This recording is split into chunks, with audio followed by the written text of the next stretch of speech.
차원을 뛰어넘는 뜨거운 사랑입니다. 오늘 설교 본문을 보면서 여러분은 하나님의 품을 느끼셨습니까? 여러분 출애굽기 보시면서 무엇을 느끼십니까? 출애굽기 하면 많은 사람들이 출애굽의 그 위대한 장면, 모세 10개라는 영화에 나와 있던 그 홍해가 갈라지는 장면을 생각하는데, 저는 그것들은 하나의 장치에 불과하다고 생각되고요. 참으로 출애굽기가 얘기하고자 하는 것은 하나님의 뜨거운 사랑이라고 생각이 되고, 그리고 제가 출애굽기를 읽을 때마다 느끼는 것은 출애굽기에 그려져 있는 예수 그리스도의 모습입니다. 저는 그 두 가지를 계속 확인하고 있습니다. 그래서 오늘도 하나님의 그 임재와, 그리고 하나님이 제단을 말씀하시는데, 저는 하나님과 또 예수 그리스도의 얼굴이 강렬하게 떠오름을 느꼈습니다. 제가 아마 출애굽기를 앞으로 계속 설교감에 있어서 핵심 주제는 하나님을 우리를 향한 뜨거운 사랑과 그리고 예수 그리스도가 될 것입니다. 강단에 올라오면 이 물을 마셔야 준비가 되는 것 같습니다. 저는 불꽃의 품 안으로 이렇게 제목을 정하면서 전신이 불꽃인 아버지를 생각해 보았습니다. 전신이 불로 휩싸인 아버지. 근데 그 아들을 너무나도 사랑해서 아들을 안아보고 싶은 거예요. 아버지가 아들을 안을 수 있을까요? 아버지가 아들을 안는 순간 아들은 타 죽어버릴 거예요. 그럼에도 불구하고 아버지는 아들을 보고 싶어하고 만나고 싶어 하십니다. 전능하신 하나님이 우리를 만나러 오신다는 것은 엄청난 차원을 넘는 것이죠. 그럼 몇 차원을 넘는지 차원을 헤아릴 수도 없을 것 같아요. 이건 불가능한 것입니다. 우리가 우주의 사진을 볼 때 여러분 무엇을 느끼십니까? 지구가 티끌보다도 못한 존재라는 것을 느낍니다. 그 우주를 창조하신 하나님이 그 티끌보다 못한 지구를 찾아오시고, 그 안에서도 또 그 좁은 땅 시나이 반도로 찾아오시고, 그리고 우리를 만난다고 하는 것은 그건 불가능한 것이 아닐까요? 그 하나님이 우리를 안으시는 순간 우리는 소멸되어 없어져 버릴 것입니다. 그럼에도 불구하고 하나님이 굳이 오늘 이 좁은 땅에 찾아오셔서 만나고자 하십니다. 놀라운 이적의 현장이 오늘 기록되어 있는 것이죠. 하나님이 불꽃의 아버지로 우리를 다가오시면 우리가 먼저 느끼는 것은 사랑일까요? 공포감일까요? 공포감이겠죠. 그 뜨거운 열기가 우리에게 다가올 때 우리는 이제 죽는구나 하는 그런 공포감을 느끼지 않겠습니다.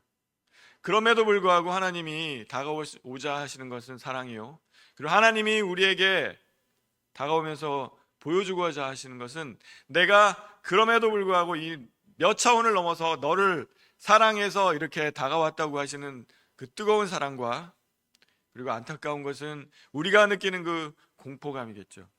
하나님이 우리에게 원하시는 것은 무엇이겠습니까? 공포감일까요? 아닙니다.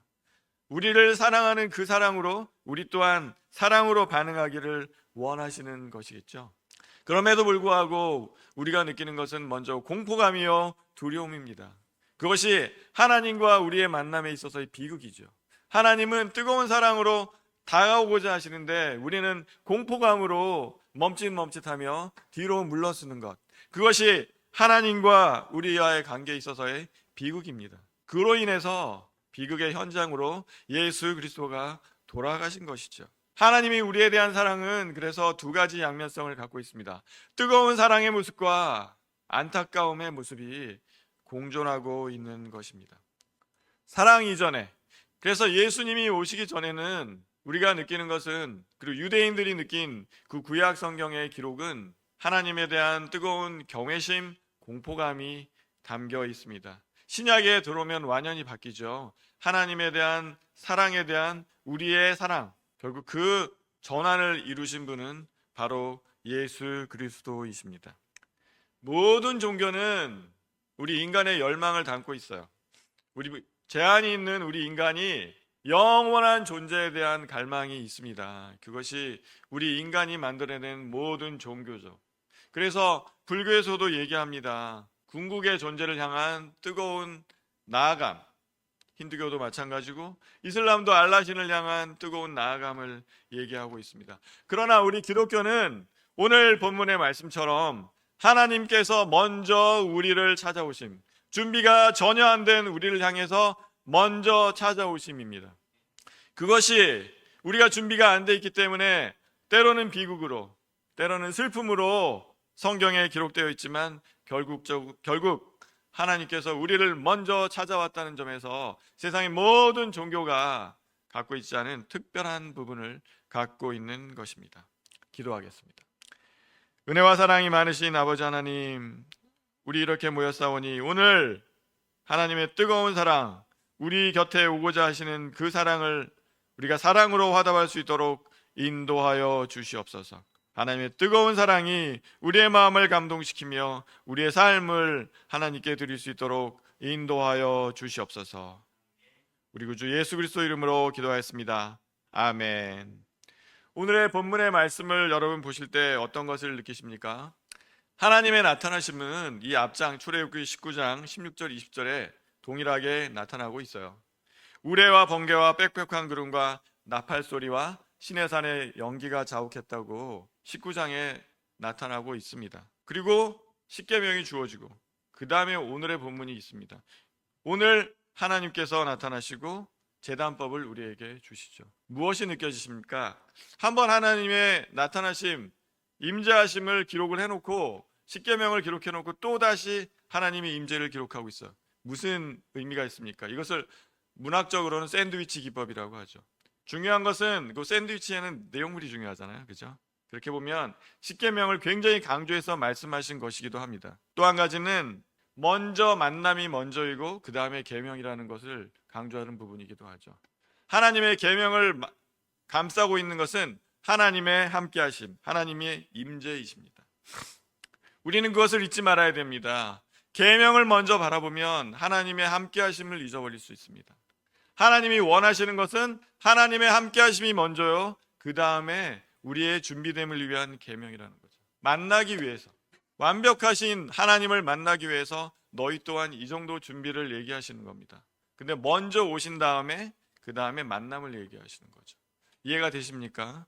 하나님 아버지께서 우리를 안으시고 먼저 안아주시고 너는 내 아들이야 그렇게 선언하신 다음에 내 아들아 너는 내 아들이기 때문에 이러한 삶을 살아보는 것은 어떻겠니? 이렇게 말씀을 하신다는 거죠. 그 순서를 뒤바꾸면 안 됩니다. 그러면 엄격한 율법만 우리 마음속에 남고 하나님이 진정 전달하시고자 하는 사랑이 우리 마음속에 덜 남습니다. 그런 오류를 범하면 안 돼요.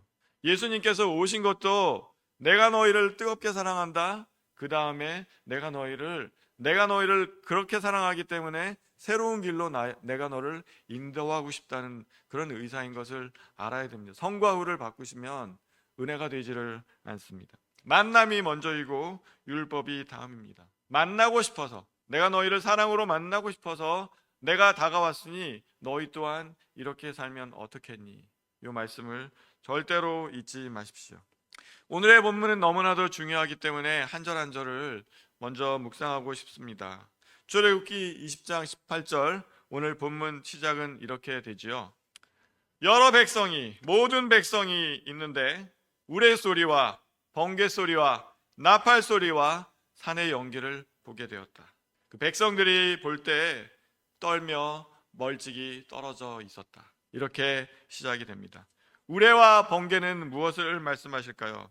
우레와 번개는 보통 심판의 목소리를 말씀하시죠. 하나님이 심판의 하나님이신 것은 전제하고 들어가야 되겠죠. 그래서 두려워함이 따라가는 것은 사실입니다. 하지만 또 나팔 소리가 있습니다. 나팔 소리는 무엇을 의미하는 겁니까? 내 주변으로 모여달라.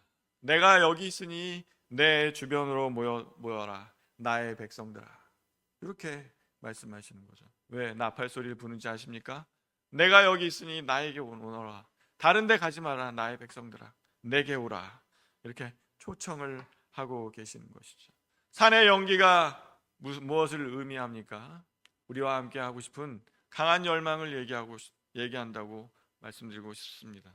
물론 심판의 하나님이 모든 것을 태우실 수 있다 그렇게 얘기할 수 있는데 그보다는 우리를 향한 뜨거운 불꽃 같은 열망을 상징한다고 보여집니다. 하나님은 두려운 분이시지만 우리들에게는 다가오기를 원하시고, 그리고 내가 너희들을 뜨겁게 사랑한다는 걸 보여주기를 원하시는데, 백성들은 떨며 두려워하며 공포감에 사로잡혀 있습니다. 이것이 아까 제가 말씀드린 대로 하나님과 우리 만남에 있어서의 비극이며 구약 전체의 비극입니다. 예수께서 오실 수밖에 없는 이유이기도 합니다. 19절이 바로 그 예수 그리스도에 대한 간절한 열망을 보여주고 있습니다. 출애굽기 20장 19절 뭐라고 말씀하십니까? 모세에게 이르되, 백성들이 이렇게 얘기하는 거죠. 모세에게 이르되, 모세, 당신께서 우리에게 말하여 주십시오. 우리가 듣겠습니다. 하나님이 직접 우리에게 말씀하지 말게 해주세요. 우리가 죽을 것 같습니다. 이것은 전 인류를 대표한 유대인들이 하나님께 대한 염원이라고 생각됩니다. 전 인류가 하나님께 간절히 염원한 게 무엇일까요? 우리는 하나님을 만나고 싶어요. 우리는 죽기 싫어요. 우리는 하나님과 동행하고 싶습니다. 그렇지만 저희는 하나님께 완벽하게 다가갈 수 없사오니 중재자를 세워주십시오. 중보자를 세워주십시오. 그래서 우리를 당신 곁에 가게 해주십시오.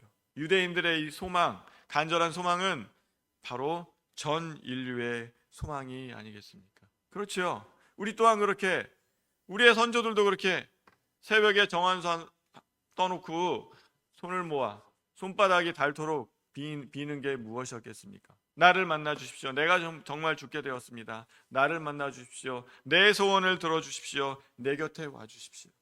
오늘 유대인들이 그렇게 얘기하고 있습니다. 우리가 다가가고 싶지만 다가갈 수가 없습니다. 당신은 하나님이시며 창조주이시기에 우리에게는 감당할 수가 없습니다. 중보자를 세워주십시오. 중보자를 세워서 우리와 만나 주십시오. 이렇게 얘기하고 있는 것이죠. 우리가 다가가면 어떻게 됩니까? 우리가 만들면 우상이에요. 하나님은 우리와 몇 차원을 달리 하시는 분이기 때문에 우리가 만들면 결국 보십시오. 우리가 만들어낸 종교를 보십시오. 우리의 얼굴을 만들어 놓고 우리의 형상을 만들어 놓고 있지 않습니까?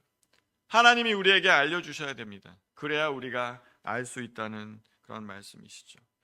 그래서 오늘 출애굽기 20장 19절을 통해서 저는 중보자 예수 그리스도를 바라는 간절한 열망이 여기에 이렇게 표현되어 있구나. 좀 아이러니하죠. 이렇게 표현을 해놓고 인간 모세, 잠깐 그 시대에 중재자가 빠지고 영원한 예수 그리스도 중재자가 오셨는데 그분을 바라보지 못했다는 것이 참 유대인들의 안타까움이죠.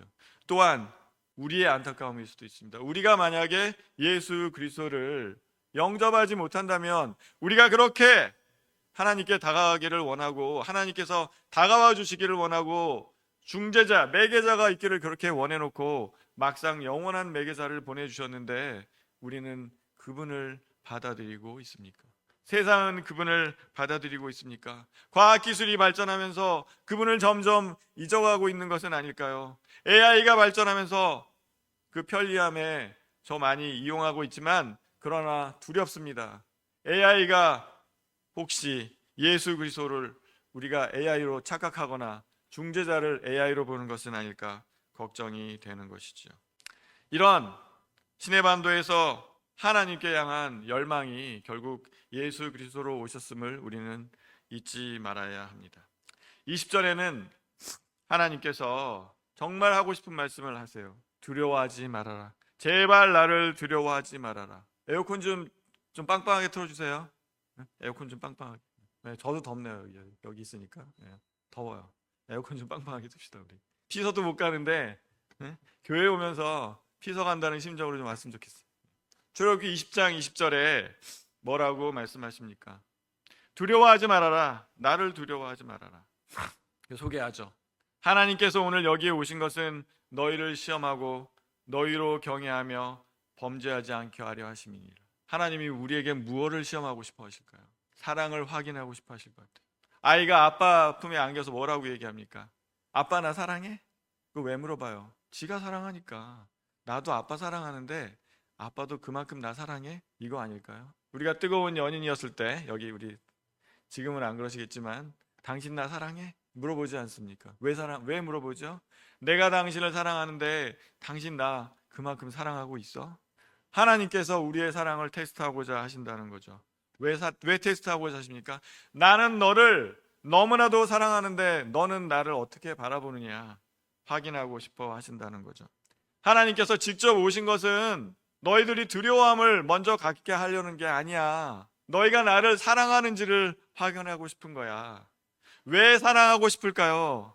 내가 올 수 없는 창조주 하나님이 이 먼지구덩이, 이 좁은 좁쌀만도 못한 이 티끌보다 못한 이곳에 온 것은 내가 너희를 이렇게 사랑하기 때문인데 너희는 나를 사랑하니? 이렇게 확인하고 싶어 한다는 거죠.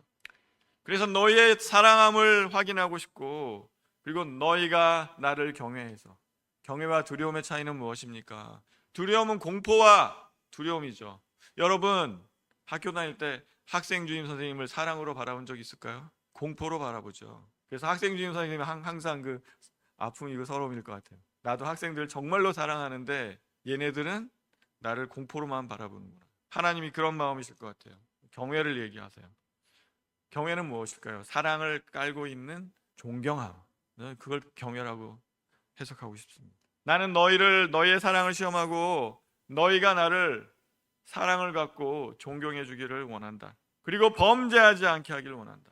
범죄하지 않는다는 것은 번역이 이런 것이지 관역을 벗어나는 게 범죄라고 말씀드렸나요? 구약에서의 범죄는 관역을 벗어나는 거예요. 너희의 사랑이 관역을 벗어나는 것이 되지 않기를 원한다. 너희가 죄에 대한 공포로, 노예가 갖고 있는 두려움으로 떨지 말고 자녀의 사랑으로 나를 바라보고 나를 존경해 주기를 원한다. 이렇게 말씀을 하시는 거죠. 출애굽기 20장 20절에 분명히 말씀을 하십니다. 나는 너의 사랑을 테스트하고 싶다. 나는 너를 너무 사랑하기 때문에 너도 나를 사랑하는지 정말로 알고 싶다. 너희가 관역을 벗어나서 다른 쪽을 사랑하는 것을 나는 용납할 수가 없다. 그만큼 나는 너를 사랑한다. 이렇게 말씀을 하시는 거죠. 요한일서 4장 18절에 이렇게 말씀하고 있습니다. 사랑 안에 두려움이 없고 온전한 사랑이 두려움을 내쫓나니. 세상의 모든 사람들은 하나님을 두려움과 공포로 바라보더라도 나는 너희를 사랑하고 너희는 나를 사랑한다면 두려움으로 바라보지는 말아라. 사랑으로 바라보아라. 사랑과 존경으로 바라보아라. 경외함으로 나를 바라보기를 원한다고 말씀하시죠. 21절에는 그래서 백성의 염원과 하나님의 간절한 마음 가운데에서 이제 모세가 하나님께 다가가는 장면이 기록되어 있습니다. 백성은 멀리 서 있고 모세는 하나님이 계신 흑암으로 가까이 가니라. 저는 모세가 당당하게 갔다고 생각되지 않아요. 흑암으로 가까이 가는데 모세도 호감을 갖고 두려움 가운데 떨며 더듬 겨우겨우 하나님께 나아가고 있는 모습을 봅니다. 이것이 인간 중재자의 한계입니다. 이것이 모세가 갖고 있는 한계입니다. 출애굽기 33장 20절에 보면은 분명히 하나님께서 모세에게 선언을 하세요. 너는 나의 얼굴을 볼 수 없다. 나를 보고 살 자 없다. 너도 마찬가지. 그래서 모세는 바위 틈에 숨어서 하나님이 지나가시는, 그래서 등만 볼 수 있게 되죠. 이것이 인간 중재자가 갖고 있는 한계입니다. 그러나 예수님은 당당하게 나아가시죠. 참된 중재자는 당당하게 나갑니다. 인간에게 대해도 거리감이 없고 하나님을 향해서도 공포감이 없는 존재, 그분이 바로 예수 그리스도이십니다. 빌립이 예수님께 하나님을 좀 보여주면 내가 족하겠다고 얘기했을 때 예수님께서 뭐라고 말씀하셨죠? 나를 본 자는 아버지를 봤다. 나는 그 아버지의 모습이야. 이렇게 말씀을 하시는 것이죠. 인간 중재자와 예수 그리스도의 차이를 아시겠습니까? 모세는 위대한 중재자의 표상이지만, 위대한 리더의 표상이지만 인간의 한계를 극복하지 못했다는 것이고, 그것이 인간 입장에서의 아쉬움이요 하나님 입장에서도 아쉬움이었을 거예요. 한계가 있구나, 인간이기에. 그래서 하나님의 아들이 직접 오신 거죠. 우리 인간의 여망을 안고 하나님의 바람을 안고 예수님께서 오신 것입니다. 그분은 어떤 분이십니까? 그분은 자신이 있는 분이세요. 요한복음에 13장 27절에 23절에 요한이 예수님의 품에 기댔다는 말씀이 나와요. 그건 놀라운 표현입니다. 인간이 드디어 불꽃 같은 하나님의 품에 안기게 되었구나. 예수 그리스도를 통해서 하나님의 품에 안기게 되었구나. 우리가 얼마나 복된 사람들인지 아시겠습니까? 예수를 통해서 하나님의 복된 품에 안기게 된 사람들입니다. 예수님이 오신 이후의 사람들은 그래서 복이 있으십니다. 복이 있는 사람들은 복자들입니다. 예수님이 오시고 완전히 새로운 세상이 열렸다는 것 표현이 바로 그 지점이죠. 예수님께서는 하나님께로 향한 모든 길을 완전히 열어젖히셨어요. 모세는 그 흑암으로 더듬더듬 공포감을 지도 않고 두려움에 떨며 더듬더듬 가는 길이었지만 예수께서는 문을 완전히 열어젖히고 환한 빛이 내리는 가운데 하나님을 우리에게 공개하셨습니다. 복음서에도 나오죠. 예수님께서 돌아가시는 그 순간에 장막이 찢어지잖아요. 그렇죠? 그걸 보면은 우리 알 수 있습니다. 예수님이 얼마나 소중한 존재인지, 그분이 우리에게 얼마나 필요한 존재인지.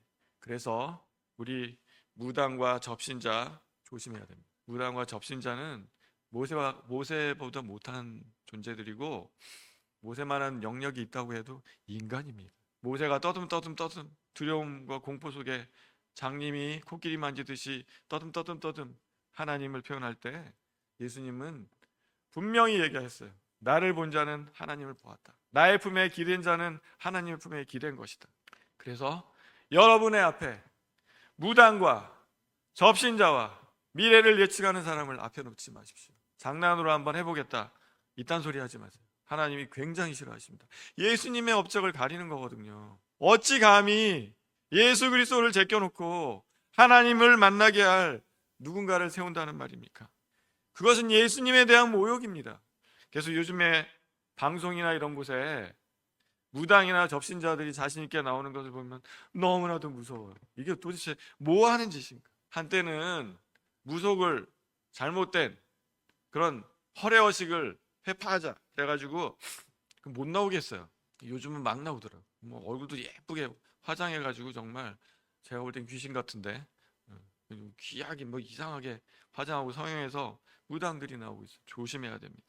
예수님께서 분명히 선언하십니다. 요한복음 14장 6절에 내가 길이요 진리요 생명이니 나로 말미암지 않고는 아버지께로 올 자가 없느니라. 예수님이 하나님께로 향한 고속도로라고 선언하시는 거죠. 곁길로 가지 말아라. 나를 통해서만 하나님께 오기를 바란다. 이렇게 말씀하시는 것. 그리고 오늘의 본문에 모세의 그 자신 없는 하나님께 대한 접근하는 모습을 보면서 우리는 반드시 알아야 됩니다. 모세조차도 하나님께 제대로 인도하지 못했던 것을 어찌 무당과 잡신과 사주팔자를 보는 사람들을 하나님 앞에 놓겠습니까? 절대로 그런 짓 하지 마십시오. 저 옛날에 그런 유혹 받은 적 있어요. 병원에 있었더니 뭐 간호사의 무슨 이모 되시는 아주 용한 사람이 왔다고 다들 가서 미래를 보더라고요. 저 안 갔어요. 내가 진짜 크리스찬의 자존심이 있지 말이야. 그까짓 거 궁금한 것 좀 알아보겠다고 내가 저 사람 앞에 가? 저 안 갔습니다. 그거 하나 잘한 것 같아요. 잘하는 행동이 별로 없는데 문제도 많은데 그거 하나는 그래도 그냥 크리스찬의 자존심으로 안 돼. 그래서 혹시라도 누가 전화로나 뭐 어떻게 인터넷으로도 할 수 있다고 막 뜨더라고. 저희도 이제 아주 돈을 벌기로 작정들을 했는지 그 유혹에 속지 마십시오. 용한 점쟁이가 하는 말 들으시면 안 되고 그 밑에 가면 안 돼요. 예수님의 영광을 가리면 안 됩니다. 예수님께서 분명히 내가 길이요 진리라고 생명이라고 선언했던 것 잊으시면 안 됩니다. 그리고 22절 23절에는 또 뭐라고 말씀하십니까? 은으로 신들을 만들지 말고 금으로 신들을 만들지 말지니라. 우리는 항상 보이지 않는 하나님을 형상으로 만들고자 하는 그 열망이 있어요. 그게 좋은 의도로 뭐 한다고도 하는 사람들도 있어요. 너무 세상 사람들이 하나님을 모르니까 그림으로 한번 표현해 보겠다. 그 열망 좋습니다. 그런데 그걸 이제 과하게 해서 형상을 뭐 이렇게 부처님처럼 만들고 그 우리의 정성을 다한다는 의미로 금과 은으로 떡칠을 하게 되면 안 된다는 거죠. 불교가 형상을 만들어서 불과 은으로 떡칠을 한다면 교회는 무엇을 할까요? 성전을 금과 은으로 떡칠하는 것을 하지 말라는 말씀으로 저는 느껴집니다. 이제 와서 이 뒤늦게 우리나라의 금과 은으로 떡칠한 아름다운 교회를 만들어 봐야 뭐 하겠어요? 베드로 성전에 비할 수 있겠습니까? 스페인의 사그라다 파밀리아 성전이 요번에 준공됐다고 하는데 어마어마하더라고요. 우리가 아무리 멋지게 현대식으로 져봐야 그 사람들이 갖고 있는 예술성과 역사성에 비할 것도 없는데 뭐하러 대한민국에서 그렇게 화려한 성전들을 짓겠다고 난리를 치다가 부도 나고 이 문제를 일으킵니까? 하나님이 기뻐하실까요? 그 성전보다는 하나님을 향한 열망으로 간 요 조그만 우리 하늘집 교회 이 누더기가 앉는 의자가 낫지 않을까요? 너희들 은과 금으로 치장을 해서 제발 사람들이 저항감 느끼지 않게 해라. 헌금 액수 왕창 받아서 너희 뭐 하려고? 교회 질라고? 그 짓거리 하지 말아라. 많은 대한민국 사람들이 교회 무서워서 못 하겠다고 하는 원인 중에 하나가 돈이래요.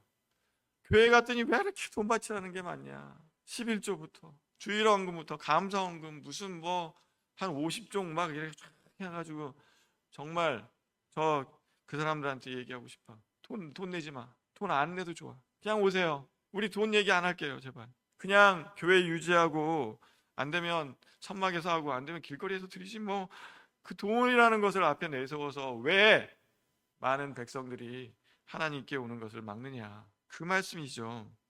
은으로 신들 만들지 말고 금칠하지 말아라. 교회 멋있게 만들지 말아라. 그렇게 말씀하시는 것이죠. 어떻게 오라고 하십니까? 24절 이렇게 말씀하시죠. 내게 도단을 쌓고 그 위에 내 양과 소로 번제와 화목제를 드려라. 그럼 이제 다음 주부터 우리 양과 염소 갖고 올까요? 그런 뜻일까요 이게? 오늘의 해석은 어떻게 되겠습니까? 너의 귀한 것을 너의 귀한 것 너의 마음을 드려라. 번제 너를 홀라당 태워라. 교회 와서 너를 홀라당 태워라. 너를 내세우지 말고 너를 홀라당 태워서 하나님을 바라봐라. 내가 너를 그렇게 뜨겁게 아들을 내어주는 사랑으로 사랑하듯이 너 또한 너를 홀라당 태워서 내 앞에 갖고 와라 이거죠. 너의 마음을 홀라당 태워서 갖고 와라. 너와 내가 화목하게 하는 그 마음을 갖고 와라. 그렇게 말씀을 하십니다. 그리고 또한 얘기하십니다. 25절에 우리 한국교회가 정말 잘 들어야 될 것 같아요. 다듬은 돌로 쌓지 말고 정으로 쪼지도 말아라. 거친 돌이라도 마음을 담아서 갖고 와라. 멋있게 성전을 아름답게 짓고 이것이 우리의 마음이라고 주장하지 말아라 이거죠. 너희들의 마음을 그런 식으로 표현하지 말고 온전하게 마음을 갖고 와서 온전하게 보이지 않는 하나님께 드려라. 마음을 내가 표현하기 위해서 아름다운 돌과 아름다운 걸로 이렇게 만들지 말아라. 우리 대한민국 교회가 그렇게 시작하지 않았습니다. 소래포구에서 가난한 초가집으로 시작했어요. 그 가난한 초가집으로 시작해서 수많은 사람들이 편하게 올 수 있었어요. 선교사님들이 와서 제일 먼저 복음 전한 사람들은 기생들하고 고아들이었어요. 양반집 사람들이 오지 않았어요.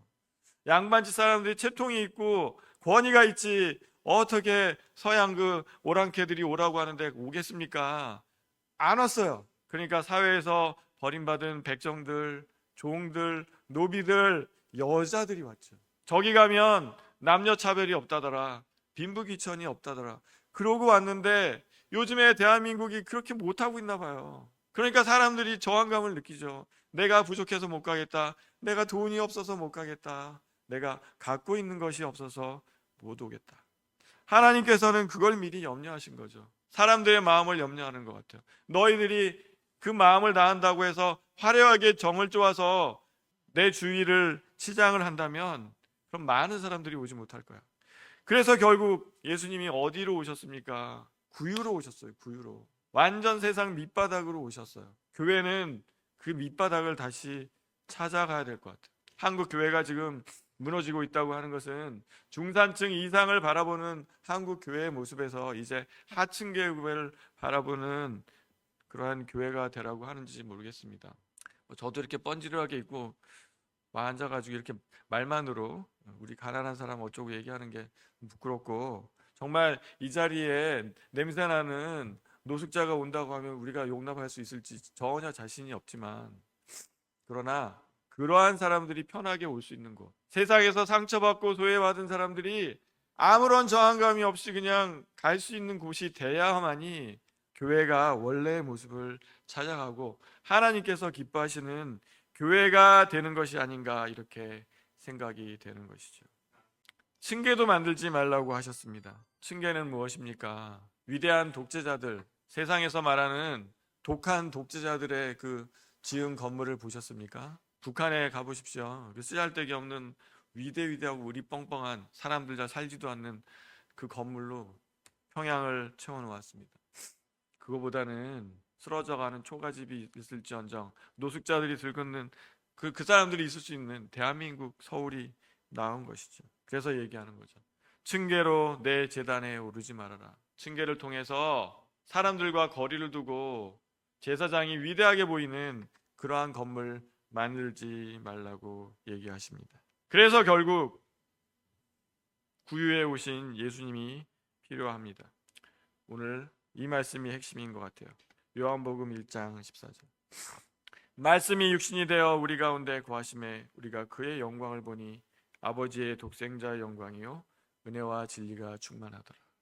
모세가 못했습니다. 모세는 하나님을 소개하고 싶었는데 백성들이 느낀 거는 공포감이었어요. 뜨거운 사랑으로 응답하지 못했습니다. 그냥 공포감이었어요. 그런데 사도 요한은 예수 그리스도와 같이 3년을 살고 나서 이렇게 기록하는 거죠. 말씀이 육신이 되어 우리 가운데 거하심에 우리가 그 영광을 보았다. 아버지를 보았다. 하나님을 보았다. 그 안에 은혜와 진리가 충만했었다. 저는 이 사도 요한이 울면서 기록했다고 생각이 돼요. 우리 민족이 그렇게도 원하던 하나님을 내가 보았다. 나는 그의 영광을 체험했다. 나는 그의 길했던 사람이다. 하나님께서 정말로 원하셨던 그 만남이 예수 그리스도 안에서 이루어졌다는 것을 확인하고 있는 거죠. 오늘 출애굽기를 보면서 그래서 저는 뜨겁게 예수 그리스도를 확인하게 됩니다. 여러분도 그렇게 되시기를 간절히 바랍니다. 오늘 출애굽기 속에서 하나님의 임재, 그리고 그 임재를 바라보는 그 놀라운 장면 가운데 우리 인간이 느꼈던 그 한계의 모습, 그리고 하나님이 그렇게 사랑을 확인하기를 원했으나 두려움에 떨었던 그 모습, 그리고 하나님이 경계하시되 금과 은으로 하지 말고 계단으로 만들지 말고, 그래서 사람들이 그러한 것에 저항감을 느끼게 하지 말라는 그 말씀을 오늘 한국교회에 하시는 것이라고 생각합니다. 우리가 그렇게 착각을 했어요. 우리가 물질적으로 부흥하면서 교회도 물질적으로 그렇게 만들어야 된다고 생각을 하다 보니 결국 어떻게 되었습니까? 우리 사회 밑바닥에 계신 분들이 교회를 따뜻하게 느끼지 못해요. 결국은 우리가 지금 부흥하지 못하고 침몰해가는 배와 같은 지경에 이르렀습니다. 그래서 예수께서 오셨던 그 현장, 하나님께 오셨던 그 현장으로, 그리고 하나님께서 무엇을 진정으로 원하시는지 듣고 알아야만 하겠습니다.